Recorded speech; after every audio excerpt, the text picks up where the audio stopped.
live from the NYX Professional Makeup Sound Studio. Hey, what up? I'm Josh Martinez inside of our NYX Professional Makeup Sound Studio with our guest, Neriah. Hello. So, welcome to New York City. Thank you. Not your first time here. No. Been Got here in this morning, though. Been here several times. Yes. But you're originally from LA, right? Yes. Okay, so what is one thing great about New York, or something positive that New York has that LA doesn't? Great transportation. True. True. Shout out to the trains and public Blank trains. Street. And what? Blank Street. Okay. That's my favorite coffee place in the world. So. Really? Yeah. So are you a big coffee connoisseur where you need like a certain coffee at a certain time every single day? No. Oh, good. I just, yeah. You're a sane person. Yeah. Yeah. I'm normal. So let's kind of just jump into your music career. You've been doing this for a while. You've been on several tours. You were on one recently as well. What is your plan for 2025 and beyond from a touring standpoint? A lot more tours planned, which are very exciting. Some I can't speak on and some I can, but we're excited. We have this run, and then I'm going out again with Daniel Stevie in Europe, which will be really fun. And yeah, working on my sophomore album, which is very exciting every moment that I'm home. So, was there a particular city in the country that when you got there, you were just kind of like, oh shit, I never thought of this city to pop off like this, and they're showing me so much love and the energy is incredible? Ooh, that is a great question. Denver. Actually, I had never been there, and it was actually like my headline, and it was one of our biggest ones, and I was very surprised because I'd been there once before, but I don't know, it was just weird, like going to cities that you aren't that familiar with and seeing fans, and I'm like, oh my gosh, you guys know every single word, like this is crazy, and meeting new people, so that's always fun. New York's always a favorite for me to play. I'm trying to think anywhere else. Canada too, I love over there because they're really nice. Canadians are really nice people. It's funny because it was one of my shows on my headline actually, and it wasn't even the most people, but I swear that each one of them counts as like 7 people because they're screaming on their top of their lungs, and it was like one of my favorite shows. So fun. From a European standpoint, the European tour, is there a particular city that you're looking forward to most? I am looking forward to my off day in Paris because I've only been to Paris for like a day both times I went, and so I haven't really gotten to explore. Also, Amsterdam was one of my favorite cities I've ever been to. Excited to go back there. But yeah, Europe, it was honestly my first time touring there, which was so much fun, and it's so cool and such a different experience, and I feel like everywhere you go you feel the culture, and it's such a change, and it's just so fun to walk around and just like be immersed in it, and being able to play all these things, and it's always so fun, and hearing everyone like shout things in their accents is a blast. I'm always trying to learn like how to say hi in all the different cities. Shifting gears a little bit back to the artistry of things, songwriting wise, I'm always fascinated to see how artists kind of break through writer's block, because I remember like being in school and having writer's block and forget about it. It was a wrap at that point. You don't have that luxury, right? Because you're paying for studio time. You got to get something done. How do you kind of break through any writer's block you may have in a session? Journaling is like my favorite thing, and I also have notes on my phone that I have like thousands of titles and concepts that I just like, I'll be talking to someone and I'm like, oh, that's interesting, and I'll just like write it down, or I try to journal a lot and like go through and I'll highlight sometimes and just like have ideas. So I feel like that's always good, and also if I'm ever feeling stuck, I think bringing in collaborators to kind of for them to kind of like figure out what you're going through without you kind of knowing it. And also just like getting different perspectives, and that's really, really helpful. I think it's so important. Collaborating is like one of the most important things you can do, and I think grows you both as an artist and a songwriter, and it's just so fun. I love being in the room with new people. So when it comes to journaling, obviously these are things that we believe other people aren't going to see. This is just strictly our feelings, our emotions in that moment. Now, when you bring a journal to a writing session, yes, do you ever feel like, ooh, maybe this topic is just a little too personal? No. Really? Okay. Never. I think for me, like a big thing in my artistry too, I'm like, as personal as I can get, I will. And there's no too personal for me. I'll say it exactly how it went. If I, did something wrong, whatever it is, I'm like, I want people to know that they're not alone, however they feel that way.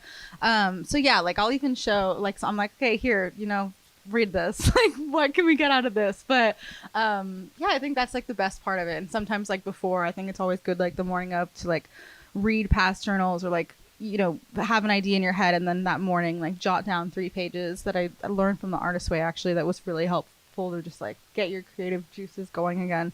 And then you just like pull from there and like figure out what you're thinking and how you're feeling. So you mentioned notes on your phone, ideas, concept, voice memos. Do you leave yourself a lot of voice notes as well? Because you wake up in the middle of the night with like a melody or something? Yes, do a lot of that. I wish I labeled them. One day I will. But like that, I'm like, if someone got into my voice memos, that's where I'd be done. But yeah, like I have some that are 4 hours sometimes that I'll just sit down and do God knows what and be singing and writing and thinking of ideas or like voice talking or melodies or like at 3 a.m. I'm like, I have to write this song, and I'll just pull up my phone. I have a short command where I literally just press like the side button and it just starts recording. Apple must love you because they're probably hitting you every time monthly for like more storage space.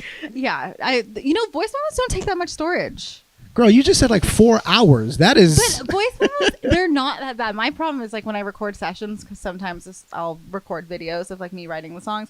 That not fun with storage. But the drives are like my lifesaver. Also, GIFs, exchanging GIFs in an iMessage takes up a lot more space than you realize. Really? So when you get stuck on a storage, just delete text messages or pull up like a lot of those GIFs. I'm like, stop sending me GIFs every day. No, I reply a lot with GIFs, and you just said your dad, so that just makes me feel old. Like, is that an old person thing to do? My dad is just so sweet, and he always sends them. Like, he's like, "Oh, I love you," and I always send him back. But he's like one of the main persons I like send GIFs with, and I should probably delete those because that's definitely going up there with storage. So when it comes to music, you mentioned your dad, family members, friends. Who do you have listen to your music first to get a legitimate, serious gauge on like where the song's landing? That's a great question. I feel like I know myself when I love the song or when I don't. And I feel like I will not. I'm very hard on myself, so I won't show anyone until I'm like, okay, I know I like this one. But I think I'll ask fans. Like, I'll send it to fans. I'll post it online and kind of see what their favorites are. I feel like, they're the best customers and being able to tell. And I'm like, okay, if you guys like this and you feel like you guys need it, then here you go. So social media is a very interesting place because perception is reality, unfortunately. You just mentioned your fans. How do you stay in touch with them to let them know, hey, I'm still here with you because you're still here with me? Yeah, so I have a very, very close relation with my fans. They're called the Noodles because I'm obsessed with noodles. I thought there was a wordplay on N, Neriah Noodles. They were like, they know I'm obsessed with cup noodles, and I do mukbangs with them all the time. And they're like, "Can we be called the Noodles?" I was like, "Sure, you guys. Like this, I love this." But yeah, I mean, I message them every day. Like we have, Discord group chats and like a bunch of things that I always like make sure that they know and respond to comments. And I write like 20 letters a week and just send them out to them. And like we have like little pen pal things that have like become a big part in the fandom. You handwrite these letters to fans? I do. Holy shit, dude. That's amazing. Yeah, and every show we always give one out to every city, which is really fun. And they have like, I love arts and crafts. We make like little stickers and a little printer and Cricut at home. It's a blast. I love it. And going on live with them. But I think for me, I went to college for marketing, which was like the best experience I could do. And I ended up graduating a year early and just like learned so much, and from a business standpoint. And it's, your fans, like you're really building this together. They're the best people that you can have on your team. So making sure that, they're happy, and then, Easter eggs, and making sure they're excited about things. And it's just so much fun. And I truly love it. It's one of my favorite things. And that's why touring's so fun, because you get to meet them and see it, bring everything to life. And they mean the absolute world to me. So I just love the subtle flex of like, I graduated a year early. Was good. 3 years. Get out of here. What school did you go to? I went to LMU. Okay. Yeah. So when the college thing is happening, do you kind of take a step back from the music, or is it just kind of a hobby at that point for those few years? No. So it was a hobby. I wasn't really doing it professionally at that time. I didn't know that was, I was kind of in school, and I was at the point where I graduated high school, and my dad, he's the reason I have the drive I do now, but he was like, he's a doctor. He was like, you don't want to do music. Like, you got to get something that you're going to be stable in. Like music, is a very hard lane to go in. And he was like, look, I'll make a deal with you. Like if you graduate a year early and you get straight A's and you're the top of your class, like I will never say a thing again about, you not doing music. Cause it's like, you never want to have your parents be like, oh, you don't want to do this. I was like, I love this. Like I wrote my first song when I was 5. And so I did that. And I was like, you know what, I can do this. And at the time I was actually I was going to go to USC, and I had this transfer thing, but I had to go to Paris for the first semester. And I was being mentored by Babyface at the time. And that was, I was writing and I was doing sessions at Record Plan. And it was a very weird time. And I was kind of in a place where I was going from school to sessions, and I was in sessions every single day. I was writing, and it was, everything kind of just picked up, and it was this world where I was like, okay, I'm booked 24/7, but I love it, and that's how I am. Like, I go crazy if I'm sitting still.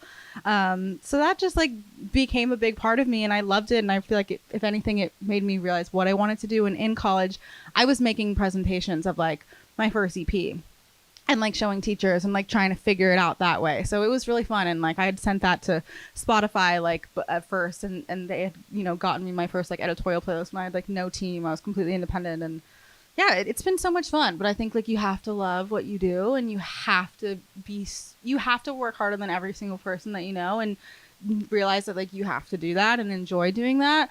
And like you'll never feel like you're working a day in your life. So it's like it's a blessing. So you mentioned Babyface, who's one of the most influential Yes. songwriters, producers, artists Yes. in music history. Yes. Who has been kind of in your DMs to show you love for your music that you were like, holy shit, is this person real? Let me double check. It is verified. Wow. Oh Look my at gosh. this. The one moment that like really sticks out to me, I posted a song, and SZA followed me and commented. She's like, "You're my favorite writer right now." And that was like, I was funny. I don't even know what I was doing, but I like went to my phone and I had like 100 calls, and I was like, what is going on? And like, did you see this? I was like, no, like what is happening? So that was crazy. Halsey's messaged me. Ash, who I'm a huge fan of. Yeah, I mean, I feel so grateful to have like, you know, Rosalia followed me one day randomly. I was like, this is so wild. But you know, it's so nice. I feel like a lot of them too are like, you know, they love just women supporting women and like being songwriters, and you know, I'm always like, what did you hear? Like, where did you see this on TikTok or something? But yeah, it's so cool. And I think it's so important to, you know, have mentors and have people that you look up to. And yeah, but so that was definitely like, I'll never forget that. That was crazy. That's a pretty damn good cosign, girl. That's what that means. Yeah. You have a modern day icon in front of you, essentially on your phone, telling you, yo, you're that girl right now, and I respect it. Yeah, it was crazy. I was like, that's wild. Well, it's only up from here, I guess, right? Thank you. One more time, Neriah in our NYX Professional Makeup Sound Studio. Thank you, girl. Appreciate you. Thank you. I appreciate you. To see more videos like this, check out iHeart.com/NYX Cosmetics. And if you're posting on social, use the hashtag iHeartNYX Cosmetics. This is NYX Professional Makeup.